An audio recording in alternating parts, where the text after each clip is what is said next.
Quiero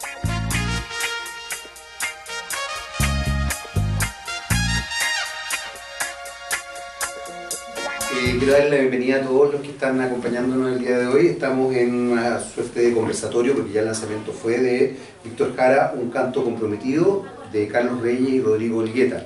De alguna forma también voy a agarrarme de cosas que ustedes conversaron en el lanzamiento, que me parece que son interesantes y que tienen que ver con esta idea de que inconscientemente armaron un tríptico. Un tríptico que tiene que ver con la memoria, un tríptico que tiene que ver con nuestra historia reciente, pero también con nuestra historia pasada y también con la negación de esa historia.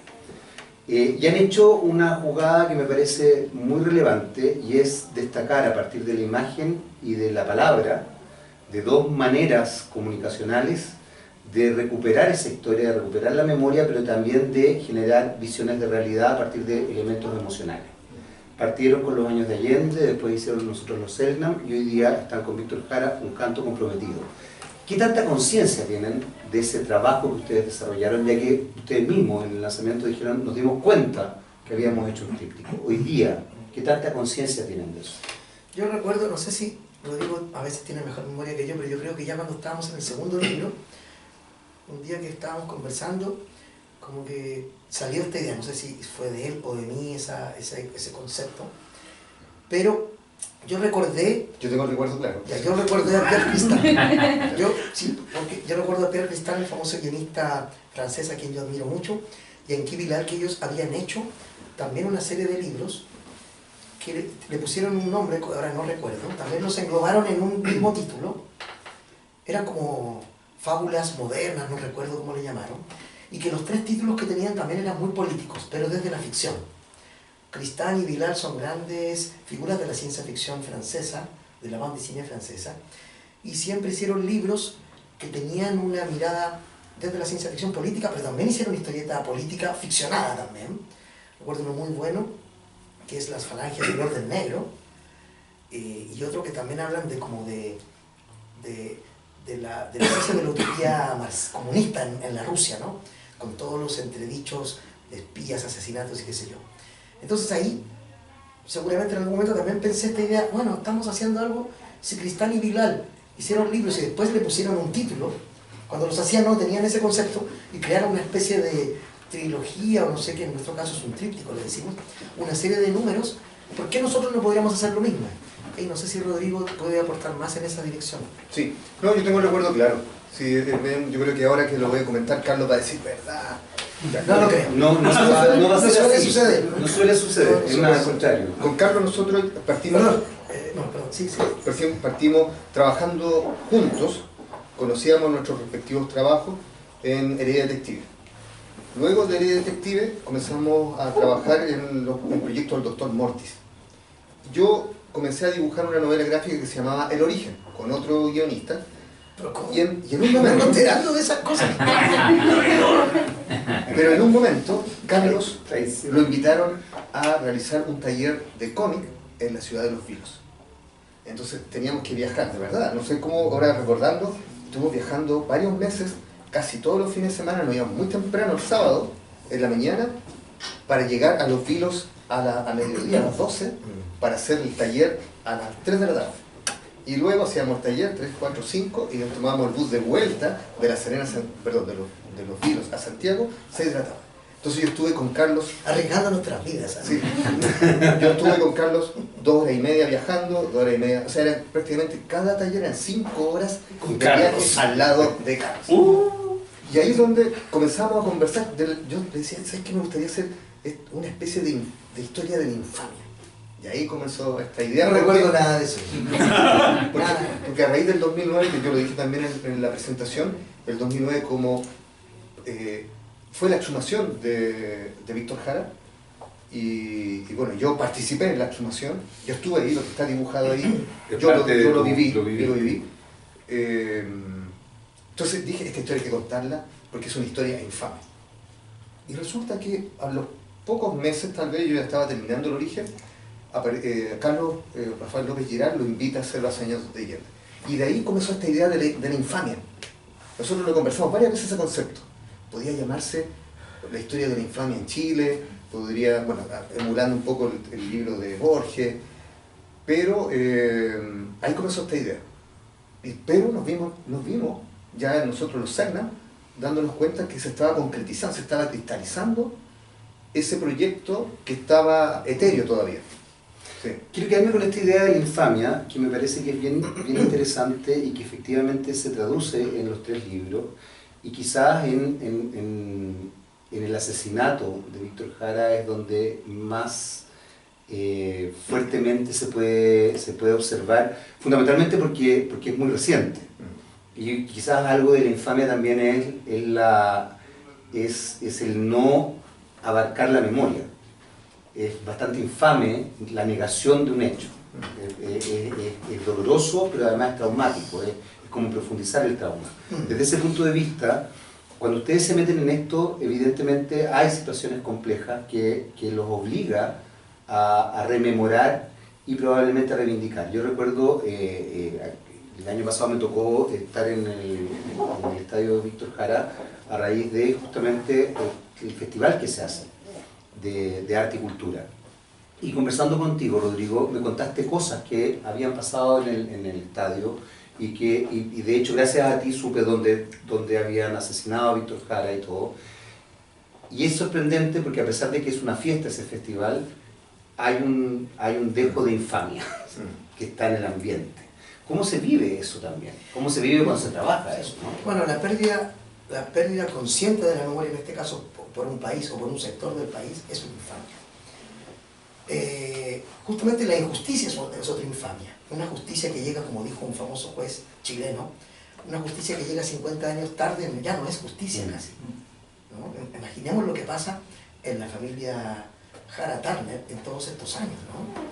Esa lucha constante. Recordemos que durante la dictadura, por supuesto que no había ningún intento de hacer justicia, pero sumemos después los años de democracia y también es una vergüenza, ¿no? Que hay muchos más casos de ejecutados políticos, de detenidos desaparecidos, que no tienen esa justicia, que no tienen ni siquiera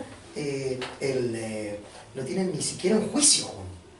Entonces, a pesar de que yo creo que la justicia chilena, y lo digo aquí, podrá ayudarme también, sí ha hecho un buen trabajo, pero aún es insuficiente para la gente, porque se sabe muy poco. El Poder Judicial lo pone a veces en sus redes sociales, hoy día se juzgó, y hay gente que lo va revisando y lo hace visible. El Poder Judicial no es un medio de comunicación. Ellos hacen su pega silenciosa y la gente no lo sabe.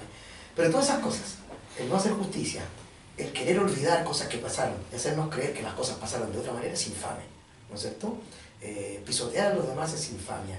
Dar un golpe de Estado o mandar la moneda y después de eso no quedándose contentos con ello, empezar a asesinar sistemáticamente a personas, es una infamia, ¿no? Entonces, que tengamos que hacer un libro como este, ¿no es cierto?, relatando una historia final tan terrible como esta, es horrible, ¿no? Es horrible. Nosotros hubiéramos querido que el libro terminase de otra manera, que la vida de Víctor Jara hubiese tenido otro fin, que los destinos de este país hubieran sido distintos, pero lo que nos queda, como decía Sasturain, parafraseando a su vez a Fontana Rosa, y yo lo tomo de ahí, que mientras ellos hacen la historia, a nosotros nos queda la historieta.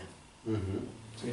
Me gustaría agregar que Nelson Caucoto, que es el abogado de la familia Jara Turner, él tiene una frase que cada cierto tiempo la repite, y yo creo que él da la clave en muchas cosas. Él dice: la historia de Chile está en los archivos judiciales.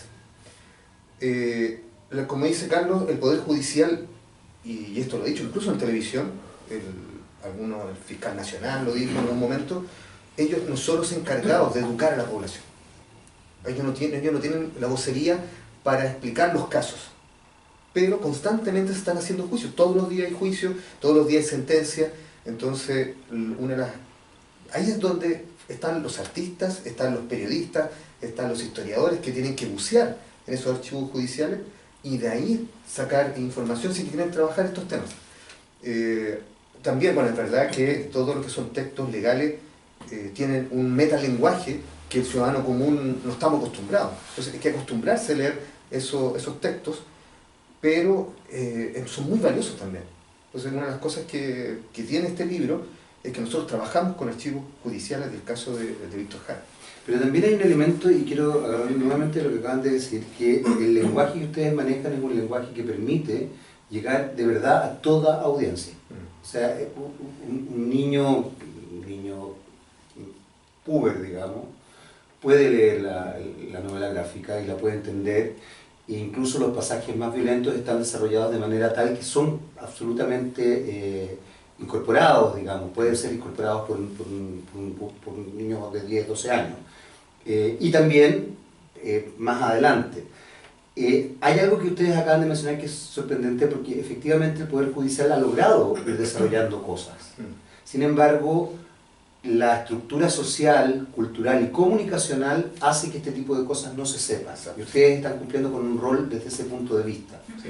¿Cómo se puede establecer una dimensión en que se masifique también este tipo de cosas para que efectivamente se establezca una historia oficial vinculada a la historia más real y no este cambio de historia? En mi caso, yo creo que Carlos ahí coincide conmigo, también tenemos una ventaja, que tanto Carlos y yo somos profesores. Yo soy profesor de arte, entonces mi trabajo siempre me está llevando a preguntarme si es que mis estudiantes, en este caso, me están entendiendo o no. Entonces, esa pregunta constante, diaria, ese entrenamiento de todos los días, cuando estoy haciendo clases, estoy siendo claro, estoy transmitiendo los datos como para que mis estudiantes puedan tomarlos y desarrollar sus propios trabajos. Entonces, a Carlos también le pasa eso. Hay un ejercicio, una práctica diaria, casi diaria, de pedagogía. Entonces, de alguna manera, cuando nosotros desarrollamos el libro con Carlos, que lo conversamos mucho, siempre está la acción pedagógica comunicativa detrás. Es nuestra distorsión profesional. O sea, no me pidan hacerlo de otra manera porque es mi manera, o sea, es lo que me sale. Entonces, por eso nosotros siempre planteamos que el libro está hecho para cualquier edad, porque también está el ponernos en el lugar del lector. Entonces, tal vez, como dices tú, están los crímenes, está el horror de un momento trágico, el crimen, el homicidio, pero la forma de narrarlo siempre fue pensando en que podíamos comunicarlo sin ni una gota de sangre, sin mostrar cómo tiene que haber quedado Víctor con los golpes.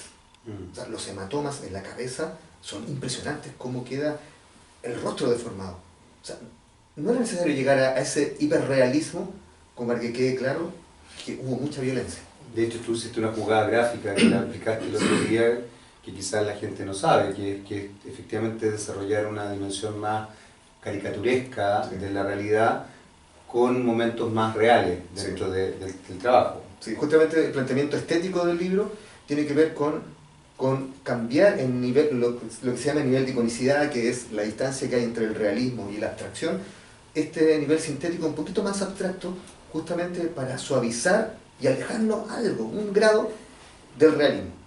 Porque si hubiese sido un libro de dibujo realista, que es el mío, yo hago dibujo realista, habría sido, esas páginas habrían sido muy fuertes, haberla hecha realista. Sí, mira, vivimos en el siglo XXI y aparentemente uno podría pensar que cosas añosas como el cómic, que es como antiguo, ¿no? Que en el momento era como desdeñado por la cultura chilensis, debería estar muerto, porque hay internet, hay cámaras, bueno, justamente por eso es que está más vivo que nunca. Porque la gente más joven, y nosotros también, nos hemos criado con imágenes, ¿no? La gente que desdeña la palabra por sobre la imagen no se da cuenta que todo, incluso las palabras son imágenes. Cuando yo escribo, mi letra es un dibujo. Entonces, cuando la gente prefiere un libro con palabras que uno con monitos, está en un error, ¿no? Yo recuerdo aquí una anécdota que me refirió Mario Cerda de un libro que buscaba un señor. Había dos versiones, una impresa con un texto y otro en dibujos. No estaba el impreso con palabras solamente, y Mario le ofrece el otro libro con dibujos y lo desdeña porque tenía dibujos. Y Mario dice, no, pero si es el mismo tema, tiene información parecida, o qué sé yo, y esta persona no se lleva el libro, el cómic, la historieta, porque no, pareciera que las palabras le dan seriedad, como si el cine fuera poco serio, lo que es una estupidez también, ¿no? No, nadie puede decir, no, es que el cine tiene imágenes, entonces yo solo leo libros, el cine es imagen, no, entonces no me sirve. No, entonces, esa idea que tú planteas de que la historieta o la imagen puede comunicar mucho, sí, ¿no? Y más aún si está unida a la palabra, ¿no? Se produce un diálogo ahí interesante. Muchas de las páginas del libro tienen textos, otras en algún momento decidimos que fueran sin texto, y el libro bascula en esa relación. Entonces, se suma un poco eso a lo que decía Rodrigo, ¿no? Nosotros decidimos tomamos ciertas decisiones gráficas que cuando ustedes lean el libro van a poder entender por qué se tomaron. Ahora, hay dentro de eso algo, y quiero traerme a este tríptico también, que es bien sorprendente y que tiene que ver con esta idea de la infamia, porque finalmente nosotros los Selknam, que es el segundo libro, retrotrae a un pueblo originario que fue aniquilado de manera brutal, que hoy recién sabemos que todavía hay personas que manejan la lengua y que de alguna otra forma se reivindica y se reconoce como pueblo originario además. Y establece una dimensión de cómo se fue creando también probablemente nuestro mundo me refiero a Chile, nuestra historia. ¿Qué pasa con ustedes como autores cuando de repente se dan cuenta que esta historia de la infamia es parte, parece ser que inherente a nuestra historia? ¿Qué les pasa a ustedes? Rabia, bueno. A ver. Rabia, porque es como toda la puta historia de Chile está atravesada por la misma gente de siempre que busca pisotearnos como ciudadanía, ¿no? Que busca enriquecerse a costa de los demás, que busca ganar siempre. Cuando ya lo tienen todo, quieren más, no repartir la torta. Eso da rabia, frustración, que es lo que vimos en el estallido social y que parece que los políticos, sobre texto de la violencia, aún no entienden. Aún sectores de la sociedad chilena pareciera que eso fue un exabrupto, pero tarde o temprano eso volverá con la misma, similar fuerza, menor fuerza, lo que sea. Pero cada ciertos años Chile explota, está en la historia de Chile, ¿no? Y los mismos de siempre van y pisotean esos deseos con violencia. Si hay que ejercer la violencia, veamos quién ejerce la violencia en este país. Los mismos grupos de siempre. Se habla siempre de la violencia del Partido Comunista. Díganme golpe de Estado del PC. Grupos armados del PC matando ciudadanía indefensa. No militares armados ni carabineros en la lucha contra la dictadura. Hablemos de asesinatos en democracia a gente absolutamente inocente. Eso yo no lo he visto. Nunca. ¿No? La violencia ha sido siempre ejercida por los mismos de siempre hacia las mismas personas de siempre. Eso produce muchísima rabia en mí, por ejemplo, y muchos deseos de justicia. No habrá justicia, no habrá paz, solidaridad, encuentro social, si no hay un reconocimiento de esa violencia y un perdón real, una petición de perdón real, un mea culpa de instituciones, de sociedades, de grupos, de medios de comunicación chilenos. Como lo hizo TVN el otro día, que provocó un gran revuelo en la gente, diciendo, al fin alguien dice, bueno, creamos noticias falsas, ¿no es cierto?, para justificar asesinatos horribles de gente chilena, ¿no? Para mí eso me produce eso. Y creo que, en cambio, nuestros libros creo que no están desde la rabia, sino que están desde la reflexión. Uno no puede, sí, no, tal vez no puedo hablar por otras personas, no puedo hablar por mí mismo. Yo en mi caso no haría nunca una obra desde la rabia, pero sí puedo ejercer mi rabia en otros momentos, mi deseo de justicia, ¿no? Entonces, eso, no sé si Rodrigo quiere agregar. Sí, me gustaría además agregar que este tríptico, donde hay muchas historias que tienen que ser contadas dentro de cómo se construye la República y cómo llegamos ahora, que son infames, también es una especie de llamado a lo que significa este concepto civilizatorio de la Declaración Universal de Derechos Humanos, en el cual todos tenemos dignidad y tenemos derechos, somos todos iguales, porque estas historias tienen que ver cuando un grupo identifica al otro como un no ser. A los Selknam lo identificaron así, que eran seres inferiores, que a lo mejor ni siquiera eran humanos, y eso autoriza a que se arrase con ellos. Es la guerra que se hace contra los comunistas, que no son seres humanos, y se arrasa con ellos. A Víctor Jara se le arrasó con él porque no era ser humano. Entonces, justamente estos tres libros llaman la atención que justamente el gran proyecto de Occidente, que ahora se está cuestionando constantemente, es este proyecto de igualdad, fraternidad y libertad. Entonces, estos son trípticos que hablan de eso. No nos olvidemos que estas historias ocurrieron y tenemos que avanzar hacia ese camino. Por eso estamos hablando de historias que ocurrieron, pero en realidad hablamos del Chile actual. Eso es algo que siempre conversamos con Carlos. Oye, esto es muy curioso porque en los años de Allende estamos viendo que es el Chile de ahora. Con nosotros los Selknam se publicó el libro y estaba toda la problemática del reconocimiento del pueblo Selknam. Y ahora con Víctor Jara, que de verdad, yo le dije el otro día en la presentación, este es el año de Víctor Jara, y resulta que nosotros estamos sin pensarlo, sin buscarlo, sino que era absolutamente nuestra motivación. Estos 3 libros, cada uno ha ido apareciendo en un momento en que la sociedad está reflexionando en torno a estos temas. Sí, parecía, perdona, Dale. antes que justamente cuando el libro lo estamos terminando, parece lo del juicio, logramos incorporar parte del juicio antes del final del juicio completo. Entonces, nosotros nos propusimos eso, apareció justo ahora. Este libro debe haber estado listo hace 2 años, ¿no? O 1 año atrás mínimo. Entonces, es una sincronicidad que haya sucedido en este momento. Respecto a eso, perdón, Rodrigo, ¿querías decirlo? Y No, pero yo también no quiero decirlo. terminar la idea de que, Por favor. bueno, las obras de arte tienen esa capacidad de sanación. O sea, también tienen una catártico. Y dentro de todas las dimensiones que yo veo del arte y de mi actividad, que es dibujante de historieta, también me produce una catarsis y es una especie de enfrentar mi miedo y plasmarlo. Una catarsis. Claro, hay una dimensión distinta, digamos, desde cierto punto de vista terapéutica también. Tú decías algo, Carlos, que es muy interesante, que es no escribirlo desde la rabia, pero sí te permite pensarla. Sí, por supuesto. Y sentirla, claro, y exactamente. ejercerla. Ejercer mi derecho a la rabia. Ahora, hay algo respecto a eso que me parece fundamental y que tú lo mencionabas, Rodrigo, que tiene que ver con cómo finalmente la sociedad contemporánea construye, que es un concepto bien interesante que hoy día se ha plasmado más fuertemente, que es el asesinato categorial, que es construir e infrahumanizar a otro para poder matarlo y no sentir ningún tipo de resquemor y matar niños, guaguas, mujeres, matas, asesinas porque no son personas. Establece esa dimensión. De hecho, probablemente ustedes lo han visto y lo han leído en distintas cosas, qué sé yo, recuerdo una escena más sutil, pero El silencio de los inocentes, cuando la alcaldesa, creo que es, le raptan a su hija, no sé si vieron El silencio de los inocentes, espero que la hayan visto.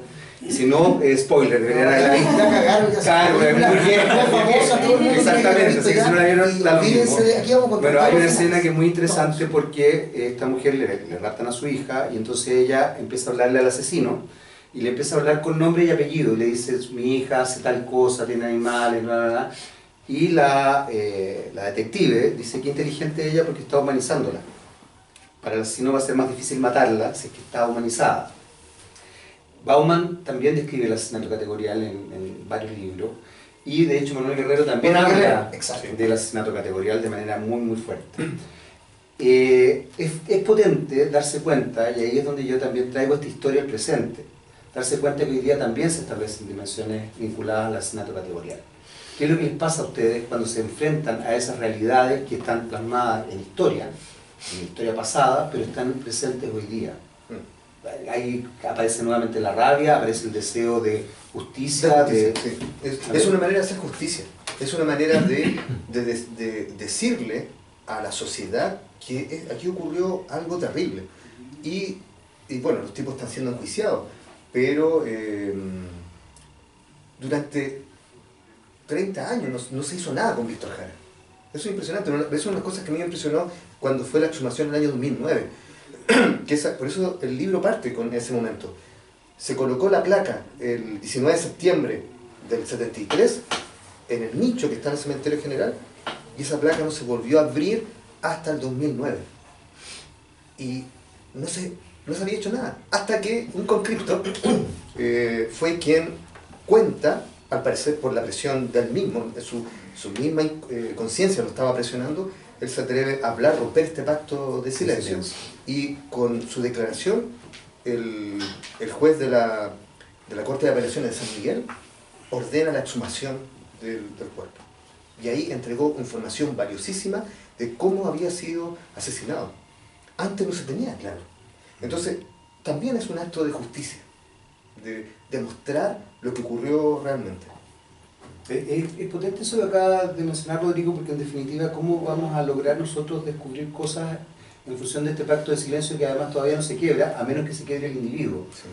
Ustedes están logrando romper el pacto de silencio, pero también desde desde la investigación que probablemente tiene vacíos, pero tiene vacíos porque existe este pacto de silencio. ¿Cómo van logrando armar la historia? A ver, hay mucha información sobre muchos casos de detenidos, desaparecidos, ejecutados políticos. La misma historia de Víctor Jara es muy conocida por la gente. Toda esta información, hay muchos libros al respecto, investigaciones, ¿no es cierto? Están los informes que se han realizado sobre tortura, desaparición, asesinato en Chile. Pero pareciera que no todo el mundo lee esos informes, ¿no? Hay gente que dice, pero esto es una mentira, esto es una creación, se inventó. Hay gente que todavía vive en Europa feliz y se escapó de acá, ¿no? Esa vergüenza tenemos que romperla a través de obras como esta, a través de la comunicación, de la conversación, de la movilización. Creo que esos son los caminos que hay que hacer, sobre todo ahora en que el negacionismo, esta cosa orwelliana de hacernos creer que la realidad no es como yo la vi, sino que parece que es otra y yo estoy equivocado. Eso no se puede permitir bajo ningún aspecto, bajo ningún aspecto. Nosotros queremos contribuir con estos libros, ¿no? A contar desde el lenguaje de la historieta, del cómic, o la narrativa gráfica, como quieran llamarlo, estas historias, ¿no? Que ustedes conocen muy bien y que hay que seguir escribiéndolas, relatándolas en diversos formatos: cine, teatro, música, historieta, literatura, poesía, lo que sea. Sí, y sobre todo esto que está diciendo Carlos, además, que vuelvo a decir que nosotros con Carlos lo conversamos mucho. Quizás queda así que no doy fe de lo que cada página la conversamos. Y eso es una de las cosas que me gusta de trabajar con Carlos, porque nos tomamos mucho por teléfono, hacemos bocetos, yo le mando fotos del boceto, y bueno, ya estuvimos como 2 meses juntándonos los miércoles y los viernes a trabajar en cada página. Es que además, dentro de esta historia terrible, yo le planteaba a Carlos que si tomáramos la estructura de los mitos, que Joseph Campbell es uno de los autores, bueno, hay este estudio de los mitos es del siglo XIX, y tratar de descubrir cuál es la estructura esencial de los mitos, y que tiene que ver con el camino del héroe.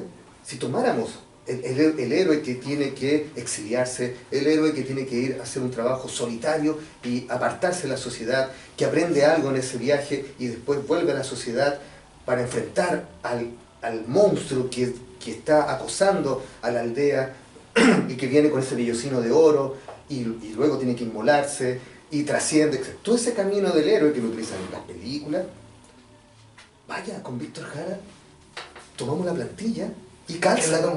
Claro, calza. Entonces, en el fondo, también el libro es ubicar la muerte de Víctor Jara dentro de esta estructura mítica. Y por eso tal vez Víctor Jara, y le pasa también a Allende, se transforman en símbolos, porque tienen todos los elementos excepcionales en su vida que van cumpliendo esto. Eso es muy curioso, eso es impresionante. Por ejemplo, para mí, el momento en el cual Víctor Jara se encuentra con Violeta Parra, que teníamos que contar ese momento, y yo también lo dije en el lanzamiento, ese día debería ser día feriado, debería celebrarse como el Día de la Cultura, porque generó que Violeta Parra influyera y sorprendiera mucho a Víctor Jara, y tal vez ese fue el camino de esta madre, de esta diosa, esta virgen que le entrega información a este héroe para trascender, y le entrega herramientas, y lo lleva a la música. Entonces, eso tenía que estar. Y cuando ya Víctor Jara asume su camino de compromiso, yo por lo menos lo interpreto con el video de Vamos por ancho camino. ¿Y por qué Víctor se fue ese día 11 de septiembre dejando su familia? Pero se fue a la universidad. Víctor sabía. Yo creo que en su fuero íntimo, él sabía los riesgos que corría yéndose a la universidad. Y todo esto finalmente, todo este proceso que él vive, una vida excepcional, lo lleva a que en el momento más terrible, en el momento último, cuando él tiene que enfrentar la muerte, yo creo que la vida, muchas veces hay autores que plantean que la vida es una preparación para la muerte, ahí se puso a prueba todo su aprendizaje. Y él lo plasma en Somos 5000. O sea, él es capaz de toda esa monstruosidad trascenderla y entregarnos ese vellocino de oro, su calidad espiritual que ha plasmada ahí en ese hermoso poema que, bueno, la semana pasada se empezó a circular. Sí, claro. la digitalización por medio de inteligencia artificial musical de ese poema. Sí, claro. Ahí está, o sea, ahí vemos ese talento que es capaz de construir belleza dentro de lo horrible antes de morir. Sí. Hay un elemento que brutalmente, que es muy brutal, pero que es sorprendente, porque el tratar de acallar a Víctor Jara realza su voz finalmente. Y como tú bien decías, Rodrigo, se transforma en un símbolo, que ya era un símbolo sin duda alguna, por algo también fue tan brutalmente acallado, o fue tan bestial la forma de matarlo, ¿no? Tú contaste, así que no estoy cometiendo ninguna infidencia, que en algún minuto cuando tocó dibujar la parte del asesinato de Víctor Jara, te golpeó mucho y tuviste que tener una conversación con un psicoanalista. Sí. Desde ese punto de vista, también quisiera un poco preguntar qué es lo que pasa hoy día, o cómo creen ustedes que pasa hoy día con una sociedad que debería psicoanalizarse en cada esquina. Porque justamente está en la negación constante, ¿Qué les pasa? ¿Qué les pasa? Porque ustedes están también, lo acaban de mencionar, desarrollando a partir del libro una instancia, una proposición, una propuesta a la gente a tomar conciencia. Y estamos en una sociedad que por el contrario está en la constante negación. De hecho, por algo también se ha fortalecido el negacionismo. Y viene muchos años. O sea, lamentablemente el negacionismo siguió en la vuelta a la democracia. No, el negacionismo surge ahora porque, claro, en ese momento no se enfrentó como debía enfrentarse aquello, ¿no? El dictador llega a Chile, no tiene ningún juicio, pese a que se nos engaña diciéndole traigámoslos acá para hacer justicia, ¿no? Vergüenza mundial. Hace poco exacto, dice es una vergüenza mundial, claro. No es chilena, es mundial. Perdonamos a un dictador asesino y cruel, criminal, aquí. Después estuvo ahí, tuvo un cargo político. Después muere en su casa, es una vergüenza, ¿no? Esto es la peor vergüenza a la que tenemos que enfrentarnos todos y todas en este país, incluso aquellos que estando no de acuerdo con eso o estando de acuerdo.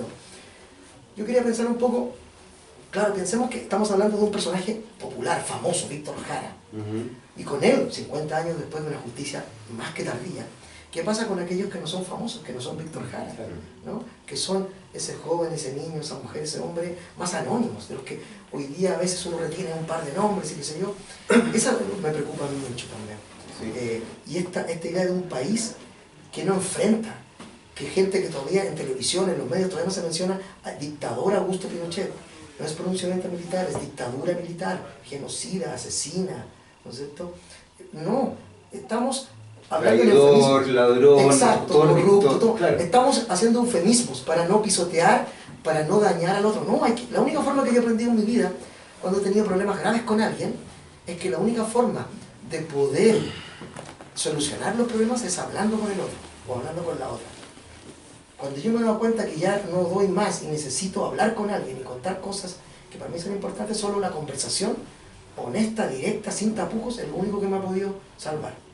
Cuando uno va con eufemismos, diciendo pero no diciendo, no se logra la limpieza, si se quiere, ¿no? Eso es lo que nos pasa en Chile. Hay cosas que no hicimos y hoy nos explotan en la cara. Eso creo yo que es el problema. Claro, ya, como dice Carlos, la palabra cura. Entonces... también enferma, ojo. Claro, también, sí. Y yo creo que una de las cosas que también estábamos haciendo, porque cada obra de arte, ya sea en todas sus dimensiones, aquí hay escritores, los dibujantes, los artistas visuales, las danzas, siempre el artista, el creador, va a colocar algo de su vida. Es así. Y bueno, y los psicoanalistas, eso pueden, uno es un libro abierto de alguna manera cuando hace una obra. Entonces, yo creo que en mi caso fue súper importante asumir que en estos libros, en estos 3 libros, están también parte de mi vida y de mi vida familiar y la vida de mi padre y la vida de mi madre y la vida de mis abuelos. Es la historia también de las chilenas y los chilenos que vienen de un sustrato popular, obrero, muy pobre y que tuvieron que reconstruirse. O sea, yo pienso, por ejemplo, en mi padre y mi madre, lo duro que fue su infancia y cómo ellos trataron de darnos una infancia distinta a la que ellos tuvieron. Entonces, es la historia de las chilenas y de los chilenos también. Entonces, cuando yo hice a Víctor Jara, de alguna manera estaba dibujando mi papá, y lamentablemente mi papá y mi tío se parecen mucho, más encima. O sea, yo veo las fotos de Víctor Jara y veía las fotos cuando mi papá era joven, veía la sonrisa de mi tío, entonces estuve dibujando, es para lograr ese esquema, también está la imagen de mi papá y de mi tío. Entonces, que vivieron también una infancia cruda, una infancia de una familia obrera del norte. Mi papá no conoció, sus dos padres murieron cuando él tenía 6 años, vivió internado. Vaya, son cosas duras. Entonces, eso es. Yo creo que también queríamos rescatar de manera inconsciente tal vez, que en estos 3 libros esté presente la vida de ese chileno, esa chilena media que se tiene que construir con todas las adversidades, se construye solo. Que es más anónimo también, como decía Carlos, y que de alguna manera se plasma simbólicamente acá. Sí, y bueno, cuando conversé con ese psicoanalista, que fueron 15 minutos, 20 minutos, tomando un chop con uno. No, ahí invalidó Bien, toda la... alto setting ahí. Comimos, ¿cierto? ¿Saben qué? No, invalidado. En realidad, sí. Porque en el fondo uno sabe, el fuero íntimo uno sabe, pero otra cosa es decirlo, es esto. Hasta la ropa que yo dibujé en todos los libros, Los años de Allende, de alguna manera también era la ropa que usaban mis papás en sus fotos, es la ropa que usé cuando era niño, esa era mi referencia. Entonces yo por ejemplo ayer estaba viendo los 1000 días de Allende, que no hay los años de Allende por si acaso. Los 1000 días de Allende, de repente veía las locaciones, veía cómo se solucionaba el tema de la ropa y decía, no, esa ropa que estaba usando la esposa de Allende, yo no la había dibujado. ¿Te fijas? Hasta eso, o sea, claro, uno también selecciona como artista gráfico cómo va a ser la ropa. Hasta eso, la locación, el tipo de auto. O sea, el Peugeot 404 que era el de mi tío, aparece en los años de Allende. Por eso los artistas van mostrando mucho dentro de su obra. Y van diciendo mucho también dentro de su obra. Nos queda claro cuándo asesinaron a Víctor Jara. Está entre el 14 y el 16 de septiembre. Sí. Me parece muy simbólico que hoy día justamente estemos haciendo esto. ¿Qué les pasa a ustedes cuando efectivamente se conmemoran 50 años de su asesinato y estamos en esto? Están lanzando este libro, pero... Sí, golpea, es una sincronía, sí, impresionante. Claro. Es bello y aterrador al mismo Sí, tiempo, creo yo. Es hermoso poder hacer esto en este momento, pero también ojalá no hubiéramos tenido que hacer este libro. Que hubiese sido un libro de la vida de Víctor Jara, su legado en los años 80, tal vez ya mayor, o tal vez hoy día aún vivo, no lo sabemos, ¿no? Muchos de sus contemporáneos, algunos están vivos, otros, Patricio Mans murió hace muy poco tiempo, tal vez hubiese estado con nosotros haciendo quizás qué cosa, desde que comienza con los flops a indagar en la música pop rock. Además, es muy bonito ese pasaje, eso de que además lo acusaran como de cuico hippie. No, claro, decía, el PC me decía, pero ¿cómo estáis con estos hippies? Culiados, ¿cachai? Básicamente eso. Y pitucos, además. Pitucones, ¿cachai? ¿Por qué estáis con ellos? Nada que ver, él dice, uy, que a mí me interesa explorar estas cosas, ¿no? Él viaja a otros países, viaja a Inglaterra, le llama la atención eso. Incluso después le dicen, oye, llegaste como con camisita de flores. Dice, no, todavía hay fotos en que efectivamente llega con camisas floreadas como los Beatles en su mejor momento. Él empieza a recibir otras influencias, ¿no? Él toma un camino radical y dice, abandono uno de mis primeros amores, que es el teatro, por otro de mis grandes primeros amores, que es la música, porque con la música puedo llegar a más gente. Entonces, por un lado te digo que es bello que el libro salga, que esta sincronicidad de que sale justo en el momento en que Víctor Jara parece ser la figura protagónica de los 50 años, que parece que la televisión y los medios no lo saben, nosotros sí lo sabemos, todos los que hablamos de él. Y por otro lado, qué aterrador y qué triste que tenga que ser así, ¿no? Para nosotros, como insisto, el libro lo estamos escribiendo desde... ¿Cuándo fue que empezamos el proyecto de verdad? Yo creo que 2011 más o menos. No, así escribiendo y todo. Sí, las primeras páginas empecé a dibujarla ya en 2011. Esto es 2011. Sí. Yo me demoro harto, pero es porque uno se mete en otros proyectos. No es que yo esté todo el tiempo con Víctor Jara desde 2011. Uno se va a otros proyectos, hace otras cosas. Y este libro, al igual que los otros dos, aunque yo creo que en los Selman fue menor, en los años de Allende y en este, yo siempre digo, hay un momento en que yo colapso siempre. Colapso y digo, esto no lo voy a poder hacer. No puedo seguir con esto. No solo por la carga emotiva, emocional del libro, sino que más bien también por la carga de información que hay que manejar. ¿Qué cosas dejo? ¿Qué cosas no dejamos? ¿Qué decisiones tomamos? Porque todas las decisiones que tomas tienen una injerencia en la obra y también en el público que va a leerla. Entonces es bien difícil eso. Bueno, es complejo en términos escritoriales, si se quiere. Y sobre todo una historieta en que eso se va a ver, no solo se va a leer, porque si es un libro de lectura, yo puedo hacer muchas más cosas. Entonces fue un libro difícil de hacer. Yo no escuché casi nunca a Víctor Jara cuando hice el libro. Ahora recién lo estoy escuchando más, después de que ahora el libro salió. Pero yo tomé una decisión y dije, no lo voy a escuchar, no puedo escucharlo. A mí siempre me ha sido difícil escuchar a Víctor Jara. Siempre me emociona mucho. Entonces lo evito, ¿no? Y ahora, yo creo que gracias al libro, estoy reencontrándome con esa música una vez más. Esa música bellísima, ¿no? Porque tiene... Lo que pasa es que con Víctor Jara, yo creo que incluso sin haber sabido lo de su muerte, supongamos que no hubiese estado vivo, es una música que golpea en las primeras notas siempre. Pienso en el comienzo del Derecho de Vivir en Paz, que escuchaba cuando venía hacia acá, y ya el comienzo es hermosísimo, ¿no? Hay poca música con la que yo me emociono a ese nivel. Me gusta mucho la música, yo escucho mucha música. Me pasa con algunos autores y autoras que me pasa eso. Y Víctor Jara es una de esas, hace ese clic inmediato en mí. Sí, yo creo que en este momento mucha gente a lo largo de todo Chile, y yo creo que en el planeta, que tenía ese miedo de escuchar a Víctor Jara, porque a mí me pasó, yo lo vi. Por favor, saca a Víctor Jara porque si no me voy a poner a llorar. Mucha gente decía eso y no escuchaba a Víctor Jara porque le daba mucha pena. Entonces, eso nos habla de esta historia, la tenemos ahí en frente, pero queremos mirar para el lado, que es el Chile de los 90. Es el Chile que comienza, que prefiere ser el jaguar y vivir yendo al mall y mirar para el lado. Eso lo estamos pagando caro. Lo estamos pagando muy caro. Sí. Bueno, la idea es que no miremos para el lado. Quiero invitarlos a hacer preguntas, en realidad, y aprovechar también que tenemos acá a Carlos y a Rodrigo. ¿Hay alguna pregunta, algo que quieran decir? O más que una pregunta, un comentario. También puede... Pero breve, sí, ya. 5 horas después. Por favor, dale. ¿Fue consciente la decisión de que los militares, en la parte en la que matan a Víctor Jara, sean los únicos dibujos que a la ALCAP no tienen pupilas y están blancos los ojos? Mira, ¿sabéis qué? Hay una cosa que hablamos con Rodrigo muy fuertemente. Si ustedes se fijan, uno de los militares que asesina a Víctor Jara al final, yo le comenté a Rodrigo que lo que yo quería lograr, y él también pensaba parecido, era que el tipo llegara, después del asesinato, camina hacia el centro del estadio y se mimetiza con otros que son iguales a él. Los militares se parecen. Con su uniforme, claro. No solo por el uniforme, son una entidad monstruosa ellos. Todos son un gran monstruo que busca hoy el anonimato. Entonces nosotros decíamos, el asesino se pierde entre otros asesinos, entre otros iguales. Y entonces hay una cosa gráfica ahí sí, claramente, ¿no?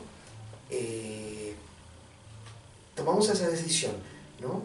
No sabemos todos todavía, que quizás haya parte de militares que estuvieron involucrados en esto que aún no sabemos, porque no se supo jamás que estuvieron ahí, ¿no? Entonces, hay una cosa importante. Yo quería que ese militar caminara por ese pasillo y de pronto uno lo ve y dice, el otro también podría ser. Muchos de esos podrían ser. O esos otros hicieron lo mismo con otras personas, ¿no? Cuando se decía en un momento que eran errores de algunos, nosotros siempre dijimos, es una decisión, una culpa institucional. Aquí no hay gente que se haya escapado y que haya dicho cometí un error, me pasé de... No. Era una decisión institucional, eran órdenes directas desde arriba. Los militares chilenos institucionalmente masacraron a compatriotas, hombres y mujeres, niños, mujeres embarazadas, hombres. Esto fue una decisión, no fue un error. Sí, es la pupila. Mi pregunta va por el tema de las pupilas y por el tema del alma y los ojos. Sí, exactamente. Porque son los únicos personajes en todo el libro que no tienen pupilas o que tienen los ojos blancos. Sí, incluso los militares de las primeras páginas también ahí le agregué un puntito para dar la sensación como de loco. Pero sí, es eso. Porque si los pintaba de negro, les hacía el iris y les hacía la pupila. Los humanizaba de alguna manera. Entonces queda la sensación como de algo de robótico sin alma. Sí. Buena observación. Es como una mirada del tiburón blanco. Exacto. Fría. Exacto. Sin piedad. Sin piedad. Sí. ¿Alguna otra pregunta? Yo quería hacer una especie de... no no sé, de reflexión en base a las últimas cosas que se mencionaban en particular, porque tal vez ingenuamente, no sé, siempre me ha dado vuelta a este tema desde que, o sea, entiendo que en los 80 era imposible, pero llegado a los 90, llegado a los 2000, llegado a los 2010, ¿por qué Víctor Jara no es parte integral de la programación de las radios que podían tocarlo, digamos? O sea, que tenían un estilo en que podía caber, quiero decir. Evidentemente en una emisora de música en inglés es un poco distinto, pero ¿por qué la radio tiene todavía una especie de rol de autocensura? No sé, la Radio Sache queda fuera de esto, digamos, porque siempre está ahí, pero ahora entiendo, digamos, en base al planteamiento que han dado ustedes, digamos, de mejor manera que efectivamente seguimos mirando un poco para abajo. Es interesante lo que tú dices, porque si no, lo pensamos, yo estaba pensando cuando tú hablabas, de que Violeta Parra tampoco la escuchamos mucho en la radio. Aparece en la tele siempre una versión de otra persona, el Festival de Niña y todo, pero en la radio no escucho. Porque Violeta Parra, gracias a la vida, por ejemplo, que es un tema universal, ¿no es cierto? Despolitizado aparentemente como el cigarrito de Víctor Jara, que son los que podían tocar en las radios, no los tocan, de verdad que no los tocan. Todo el mundo habla de ellos y homenajes y qué sé yo, pero yo también, que escucho harto radio como tú, que eres un melómano, yo lo sé, no escuchamos esa música. Está como escondida, ¿no? Tampoco escuchamos otras canciones de Inti Illimani, que la relleno en la radio, de los instrumentales, qué sé yo, no se tocan. Es raro. Es que yo creo, perdona, yo creo que es una ingenuidad esperar que las radios, con los dueños que tienen las radios, Sí. toquen esa música, y no solo invisibilizan el pasado, sino que invisibilizan la canción actual. Sí, sí, sí. Y lo hicieron con el canto nuevo y lo siguen haciendo. Entonces es un poco ingenuo esperar que la televisión o las radios le den visibilidad digamos, al canto más profundo, más comprometido y más enjundioso de estos autores. Entonces todo queda, como dices tú, Carlos, en la cosa como anecdótica. Claro. ¿Ah? De alguna manera, lo que los medios de comunicación hacen al tocar, digamos, al programar y al tocarlos, así como una mano que toca algo, a estos autores, estos grandes autores, ese toque es un toque un poco diabólico, en el sentido de que te toca, pero te invisibiliza, porque muestra una parte que es como la menos conflictiva. Claro. Y eso ha estado y sigue operando desde la dictadura, en la época de la Concertación, y ahora con esta nueva época del Frente Amplio. Es un toque que de alguna manera te paraliza. Es loco. Entonces Sí. es absurdo, termino con esto, es absurdo pretender o pensar que los medios de comunicación van a exhibir la parte más contundente de los autores, y no solo, digamos, músicos. Pasó lo mismo con Gabriela Mistral. A Gabriela Mistral se la cita con Piececitos de niños, trozos de frío. A Pablo de Roca, Epopeya de comida de Chile. A Jorge Tellier, el viejo curado que escribía bien. Pero no se dice que Jorge Tellier era de una familia comunista, que fue desmembrada brutalmente, y que gran parte de la obra de Tellier en dictadura surge del dolor que provoca ese quiebre. ¿Ah? Entonces, los medios de comunicación son, y termino con esto, son una especie de cristalización del poder que absorbe lo más potente de la obra de los autores y presenta una versión edulcorada al gran público. Sí, es cierto, como a propósito de lo que decían ustedes, ahora en una democracia, ¿no es cierto?, en que todos podemos decir lo que pensamos, que esa música esté invisibilizada, que no suene, a mí me llama mucho la atención, me preocupa. Es que una democracia de Claro, y intensidad bueno, también, lo sabe como muy bien, bien ¿no? dices tú, ¿no? Sí, también su música ¿Puedo fue... discrepar? Sí, Por favor. Sí, por favor. Porque a mí me parece... Ahí te vas a correr tú. No, a mí me parece que esta reflexión, muy válida por cierto, Sí. tiene un dejo generacional indiscutible. Víctor Jara está vivo Sí. y circula Sí. y se escucha. En las Y es casas, una sí. escucha desobediente en que la gente joven se ha ido apropiando, y la invisibilidad en las radios, que entre paréntesis hoy día tienen cuota de música chilena, Que no conquista cumplen, nada menos. Que no cumplen, pero lo hagan. No te voy a discutir eso, pero a mí me parece que el impacto de este trabajo tiene mucho que ver con esa vigencia, que tiene que ver con una apropiación del canto rebelde, del canto desobediente, y que está muy vivo, ¿no? Si uno le cuenta a sus hijos, a mí, yo tengo una hija mayor de 30 años, pero le cuenta de Víctor, y Víctor es un significante vital, no es un suceso histórico. Interesante. Por favor, dale. Y yo me permitiría decir, y esto es una reflexión que comparto, que me da una tremenda alegría que el trabajo de ustedes haya surgido en este momento y no antes, y no después, digamos, porque me parece que en definitiva también la figura de Víctor Jara ha estado muy contenida por el trabajo de recuperación de su memoria que ha hecho un determinado círculo militante en el contexto, y esto lo libera, ¿no? El formato mismo de la novela gráfica lo pone en circulación por otras generaciones, ¿no? Que se lo van a apropiar de manera distinta, porque lo sienten vivo, porque les hace eco. Pero hablar de Víctor Jara y hablar de La Violeta es hablar de las víctimas más propiciatorias del golpe, que fue la cultura campesina, cultura que no existe, que está silenciada. Fueron las víctimas principales del genocidio. El plan de exterminio se ensañó con el campo, porque la utopía de los 70 fue la reforma agraria.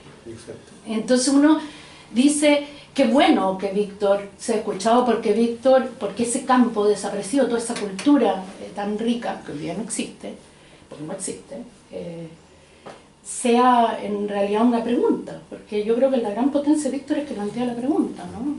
Además pone en perspectiva, fíjate, qué interesante eso, porque también pone en perspectiva un elemento que no es menor, y es cómo se construyen los idearios de izquierda en Chile y en Latinoamérica a partir justamente del mundo rural y no solamente del mundo obrero, que es donde se constituyen, digamos, esos idearios en Europa. Nosotros, salvo el gobierno de Allende, bueno, quizás antes, pero el gobierno de Allende más fuertemente empezó a propiciar la industria, y evidentemente hoy día las economías extractivistas no solamente arrasaron con las industrias, sino que establecieron otras dimensiones. Es bien interesante esa mirada, porque también pone en jaque a cómo se va constituyendo, creo yo, insisto, los idearios de izquierda. ¿Desde dónde? ¿Resaltamos o no resaltamos ese mundo rural, que además es muy desconocido? Porque por un lado está efectivamente este canto de Violeta Parra y de Víctor Jara, pero también hay otro arraigo que tiene que ver con la música mexicana, también hay otro arraigo que tiene que ver con otras cosas, etc. Exacto, Por favor, es que yo vivo en me encanta que... Concagua, nací hace 10 años. ¿Y qué más quisiera yo que en el Valle de Concagua y en todo Chile se escuchara a Víctor Jara y a Violeta Parra? Pero no se escucha. Lo que se escucha es la ranchera mexicana. Y a uno le duele eso, pero la única manera de enfrentar la realidad es no cuenteándose. Yo creo que el tiempo irá dando sus propias señales, obvio, pero lo que yo veo cuando me subo a los colectivos y voy de San Felipe a Putaendo, de Putaendo a los Andes, en fin, me recorro todo el Valle de Concagua, es por un lado el reggaetón y por otro lado la ranchera mexicana. Entonces creo que es súper doloroso, pero hay que enfrentar que son artistas universales y tremendos, pero que en el Chile de hoy son más importantes para el mundo que para Chile. Como dijo la Gabriela cuando le criticaban que por qué se había establecido en Estados Unidos. Y ella dice una simple frase, dice, si me hubiera quedado en Chile, sería la tía Gaby. Yo quiero decir algo también, hay una palabra ahí que decía, que efectivamente yo siento que la intimidad de muchos hogares, de gente que yo conozco, de gente que conozco poco, así, veo que sí se escucha esa música, que efectivamente escuchamos música, como tú decías, esa música se escucha rebelde. Y también siento que hay gente muy joven, no la vemos a veces, ¿no? Que está escuchando otras cosas. Porque si no sería como cuando yo era joven y me decían, ustedes los jóvenes, siempre hay la generación que está... Ustedes los jóvenes. Ahora me dicen, ustedes los jóvenes, a mí me decían, tú el joven, y yo, así, a su vez a mis padres le decía a su abuelo, su mamá, a su papá, ustedes los jóvenes que les gustan, siempre es así, pero yo siempre tengo esperanza.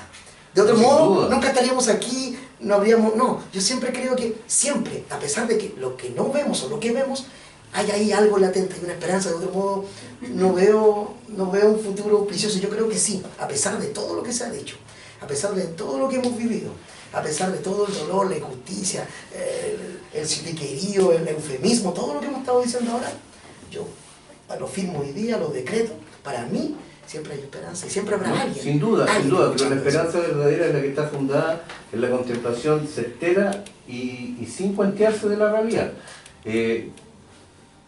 Ojo, que no se malentienda Sí, sí. lo que estoy diciendo. O sea, lo que yo estoy diciendo que nuestros grandes artistas, los consulares, ¿no es cierto? Violeta, Víctor, Pablo de Roca, Neruda, el Letelier, en fin, Raúl Ruiz, tienen un peso en el mundo mucho más fuerte No, eso que el sí. que tienen en nuestro propio país. Y eso es la gran tragedia de Chile. Y por algo, la Violeta se pegó un tiro, Pablo Roca lo mismo, Nino García igual. Estamos atravesados por una tragedia que si no sabemos reconocer y asumirla con todo el dolor y con todo lo difícil que es asumirla, estamos cagados. Porque la única manera de cambiar una realidad es reconociéndola. Y el chileno es un hueón terriblemente ingrato con sus artistas. Los basurea, los trata mal, reniega de ellos. Y recién les viene a poner una flor cuando ya murieron. Mon Laferte es un caso emblemático. Ahí están todos diciendo que se hizo mexicana. ¿Y qué quería ir? ¿Que siquiera ir concursando en la Capilla 4? Oh, me dolió eso. Sí,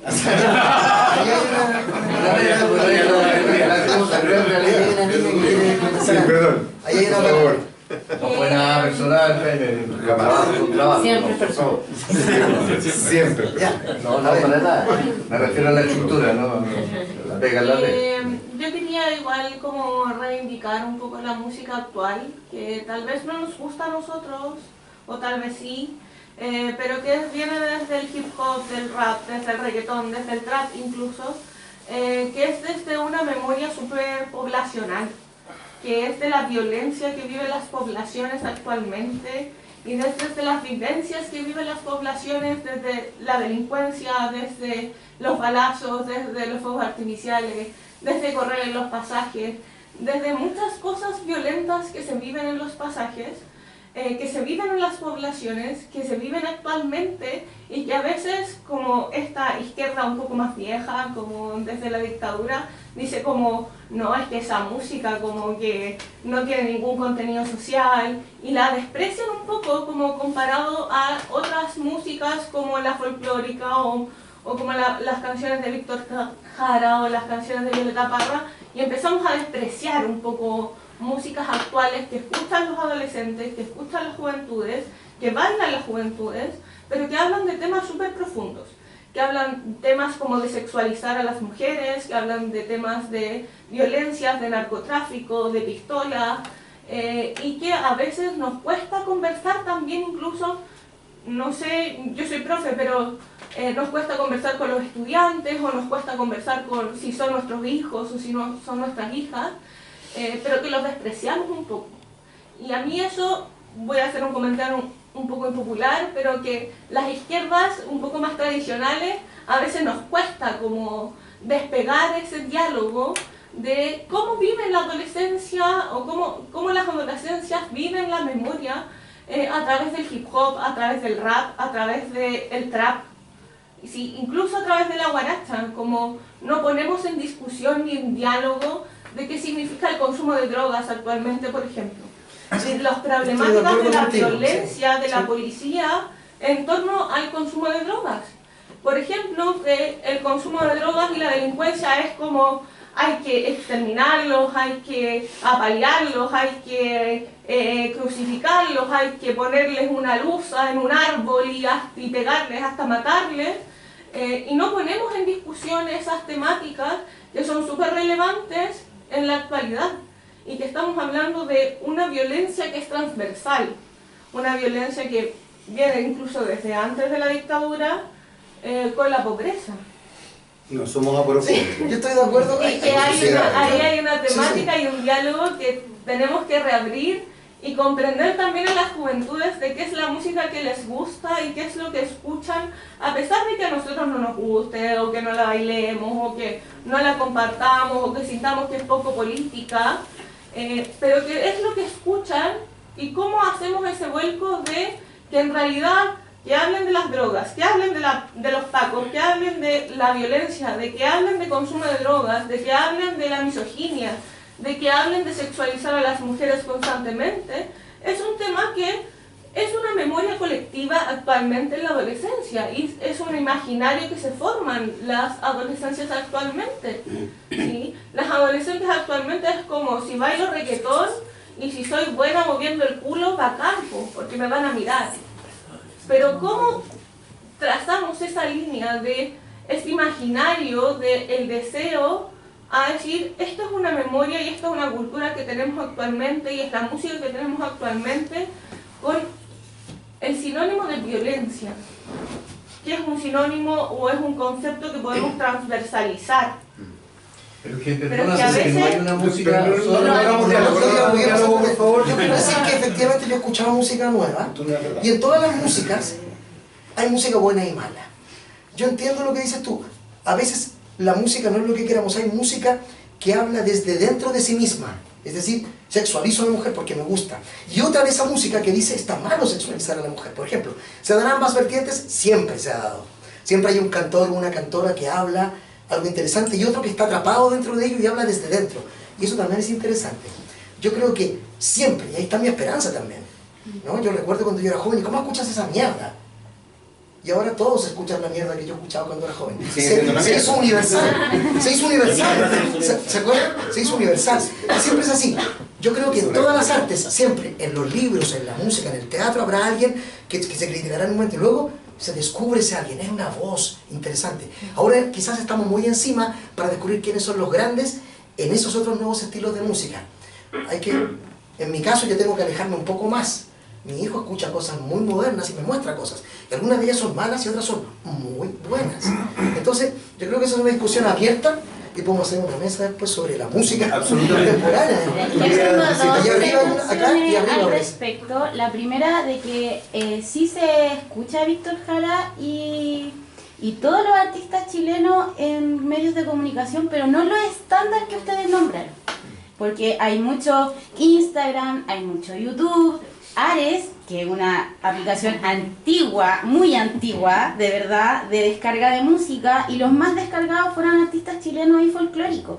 Entonces, ojo con estandarizar la comunicación, porque hoy en día hay muchos medios. Yo sé que la tecnología es un arma de doble filo, pero en esta observación yo me he dado cuenta de que la tecnología ha ayudado mucho a los artistas chilenos, sobre todo los artistas más antiguos y quizás poco reconocidos aquí en Chile.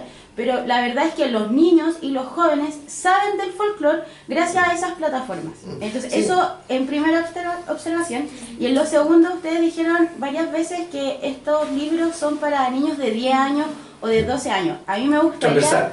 Claro, me encantaría que ustedes, por ejemplo, dieran una observación ahora o una idea de cómo, por ejemplo, invitar a estos niños a poder leer esta lectura. Porque yo veo aquí que no tenemos un promedio muy bajo de edad. Entonces, me encantaría, por ejemplo, que también hicieran esa invitación para quizás niños de 15 años o 15 de 12, 10 años, en que ustedes pudieran darle la invitación a tener esa lectura. Sí, mira, lo interesante es que en mi caso me han invitado mucho a escuelas a dar charlas con respecto a cómic, memoria y derecho humano. Entonces ha sido bien interesante la experiencia, porque las escuelas públicas y privadas también, donde se abre espacio para estos temas de conversación, es que hay profesores y profesores que están haciendo un trabajo. Entonces, cuando me ha tocado a mí ingresar a la sala para hacer estas actividades, veo que hay un trabajo interesante. Y esto a mí me gusta mucho contarlo, porque hace poco fui a la Comuna del Bosque, a un colegio, a una escuela de básica de riesgo social.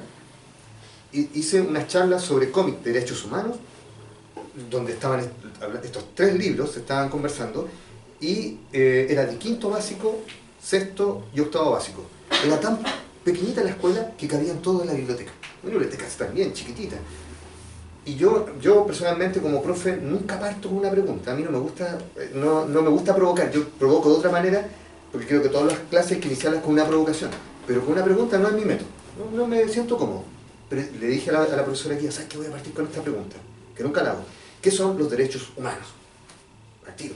5º a 8º básico, 7º no había. ¿Y sabes qué? Quedé impresionado porque no es que me recitaron la declaración de los 30 artículos de la Declaración Universal de Derechos Humanos, pero tenían la noción súper clara. La base. La base. Entonces, ahí hay un trabajo de los profesores. los profesores yo creo que son claves en este tema. Son claves. Y los profesores en las escuelas lo están pasando, están en una lucha, hay varios que están luchando y enfrentándose a los directores. Que los directores, hace poco una profesora nos contó, una amiga, que el profesor nos dijo, la directora le dijo, mira, se va a conmemorar los 50 años, te pasas de la línea y yo me voy a enojar.